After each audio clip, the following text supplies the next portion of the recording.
हरे कृष्ण प्रिय भक्तों, आज हम श्रीमद् भगवद गीता के चौथे अध्याय के श्लोक 27 और श्लोक 28 को पढ़ेंगे। आइए आज का श्लोक पढ़ते हैं और इसकी व्याख्या जानते हैं। श्लोक 27। सर्वाणीन्द्रिय कर्माणि प्राणकर्माणि चापरे आत्मसंयम योगाग्नो जुह्यति ज्ञान दीपिते। इस श्लोक का शब्दार्थ: अपरे अन्य योगी लोग सर्वाणि संपूर्ण, इंद्रिय कर्माणि इंद्रियों की क्रियाओं को, च और प्राण कर्माणि प्राणों की क्रियाओं को, ज्ञान दीपिते ज्ञान से प्रकाशित, आत्मसंयम योगाग्नो आत्मसंयम योग समाधि अर्थात समाधि योग रूप अग्नि में जुह्यति हवन किया करते हैं। अर्थात दूसरे योगीजन इंद्रियों की संपूर्ण क्रियाओं को और प्राणों की समस्त क्रियाओं को ज्ञान से प्रकाशित आत्म संयम योग रूप अग्नि में हवन किया करते हैं। इस श्लोक की व्याख्या: सर्वाणीन्द्रिय कर्माणि प्राण कर्माणि चापरे। इस श्लोक में समाधि को यज्ञ का रूप दिया गया है। कुछ योगी लोग 10 इंद्रियों की क्रियाओं का समाधि में हवन किया करते हैं। तात्पर्य यह है कि समाधि अवस्था में मन बुद्धि सहित संपूर्ण इंद्रियों, ज्ञानेंद्रियों और कर्मेंद्रियों की क्रियाएं रुक जाती है। इंद्रियां सर्वत्र निश्चल और शांत हो जाती हैं। समाधि रूप यज्ञ में प्राणों की क्रियाओं का भी हवन हो जाता है, अर्थात समाधि काल में प्राणों की क्रियाएं भी रुक जाती हैं। समाधि में प्राणों की गति रोकने के 2 प्रकार हैं। एक तो हठ योग की समाधि होती है, जिसमें प्राणों को रोकने के लिए कुंभक किया जाता है। कुंभक का अभ्यास बढ़ते बढ़ते प्राण रुक जाते हैं, जो घंटों तक दिनों तक रुके रह सकते हैं। इस प्राणायाम से आयु बढ़ती है। जैसे वर्षा होने पर जल बहने लगता है, तो जल के साथ साथ बालू भी आ जाती है। उस बालू में मेंढक दब जाता है। वर्षा बीतने पर जब बालू सूख जाती है, तब मेंढक उस बालू में ही चुपचाप सूखे हुए की तरह पड़ा रहता है। उसके प्राण रुक जाते हैं। पुनः जब वर्षा आती है, तब वर्षा का जल उस पर गिरने पर मेंढक में पुनः प्राणों का संचार होता जाता है और वह टर्राने लग जाता है। दूसरे प्रकार में मन को एकाग्र किया जाता है। मन सर्वथा एकाग्र होने पर प्राणों की गति अपने आप रुक जाती है। ज्ञान दीपिते। समाधि और निद्रा दोनों में कारण शरीर से संबंध रहता है, इसलिए बाहर से दोनों की समान अवस्था दिखाई देती है।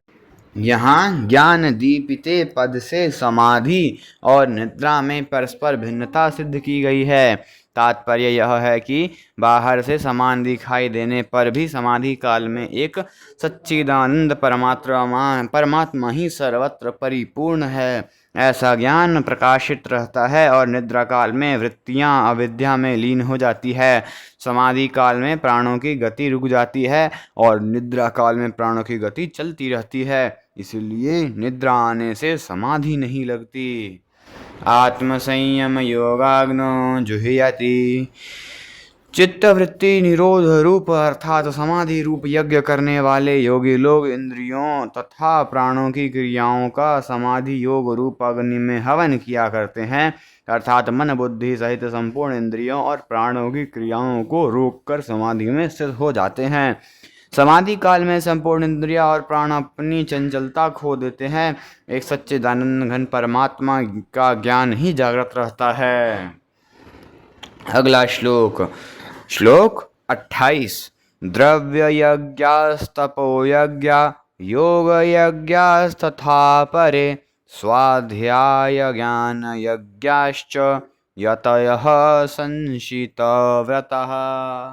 इस श्लोक का शब्दार्थ: अपरे दूसरे कितने ही संशितव्रतः तीक्ष्ण व्रत करने वाले, यतयः प्रयत्नशील साधक, द्रव्य यज्ञः द्रव्यमय यज्ञ करने वाले और हैं, तपो यज्ञः और कितने ही तपो यज्ञ करने वाले हैं, तथा और दूसरे कितने ही योग यज्ञ करने वाले हैं, च तथा कितने ही स्वाध्याय ज्ञान यज्ञ स्वाध्याय रूप ज्ञान यज्ञ करने वाले हैं।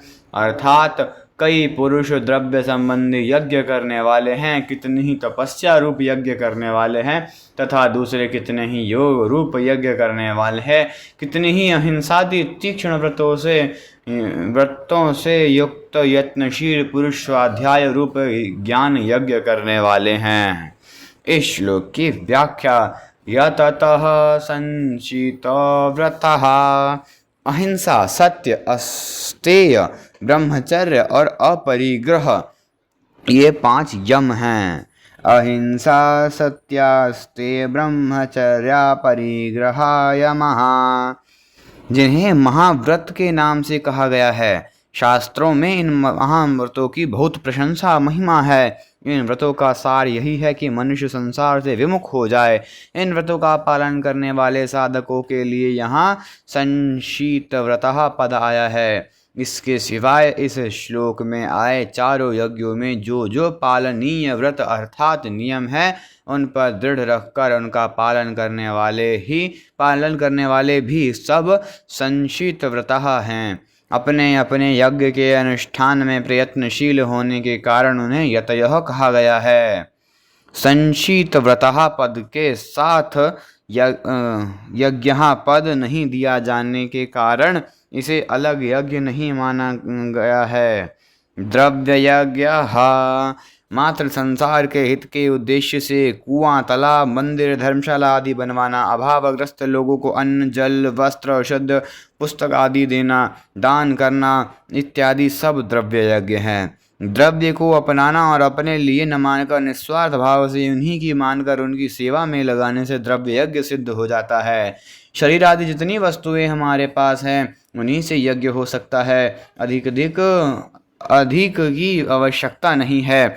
मनुष्य बालक से उतनी ही आशा रखता है जितना वह कर सकता है। फिर सर्वज्ञ भगवान तथा संसार हमें हमारी क्षमता से अधिक की आशा कैसे रखेंगे।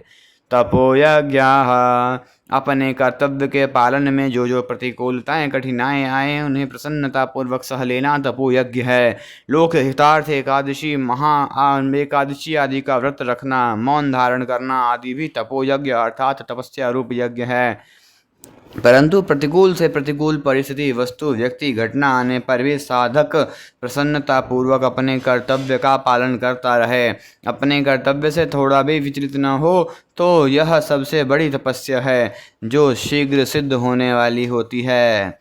गांव भर की गंदगी, कूड़ा करकट बाहर एक जगह इकट्ठा हो जाए तो वह बुरा लगता है, परंतु वही कूड़ा करकट खेत में पड़ जाए तो खेती के लिए खाद रूप से बढ़िया सामग्री बन जाती है। इसी प्रकार प्रतिकूलता बुरी लगती है और हम उसे कूड़े करकट की तरह फेंक देते हैं, अर्थात उसे महत्व नहीं देते।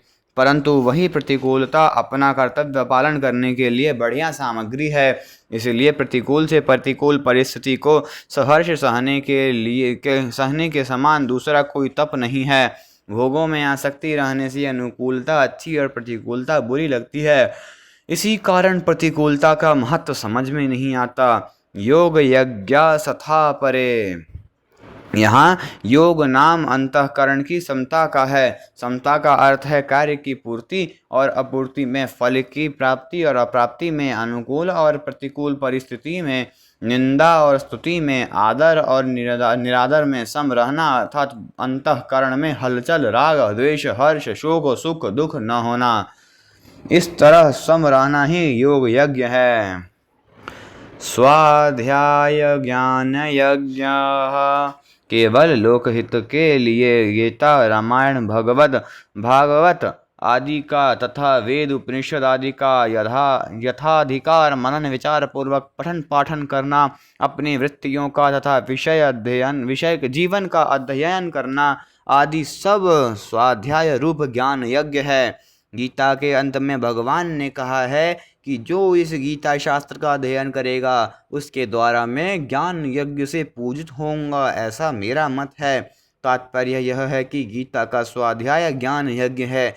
गीता के भावों में गहरे उतरकर विचार करना, उसके भावों को समझने की चेष्टा करना आदि सब स्वाध्याय रूप ज्ञान यज्ञ है। आज का यह श्लोक संपूर्ण हुआ। हम अगले वीडियो में श्लोक 29 और श्लोक 30 पढ़ेंगे, जो इस प्रकार है। अपाने जुह्यति प्राणम प्राणे अपानम तथा परे प्राणापान गतिरुद्ध्वा प्राणायाम परायणः। अपरे नियताहारः प्राणान् प्राणेषु जुह्यति सर्वेऽप्येते यज्ञविदो यज्ञक्षपितकल्मषः। हरे कृष्णा। अगर आप सभी को आज की वीडियो पसंद आई तो वीडियो को लाइक करिए। ऐसे ही और वीडियो देखने के लिए चैनल को सब्सक्राइब करिए तथा अन्य भक्तों के साथ शेयर करिए। अगर आपने पिछले श्लोकों की वीडियो नहीं देखी है तो डिस्क्रिप्शन बॉक्स में उनका लिंक है, आप वहां से देख सकते हैं। हरे कृष्णा। हरि बोल।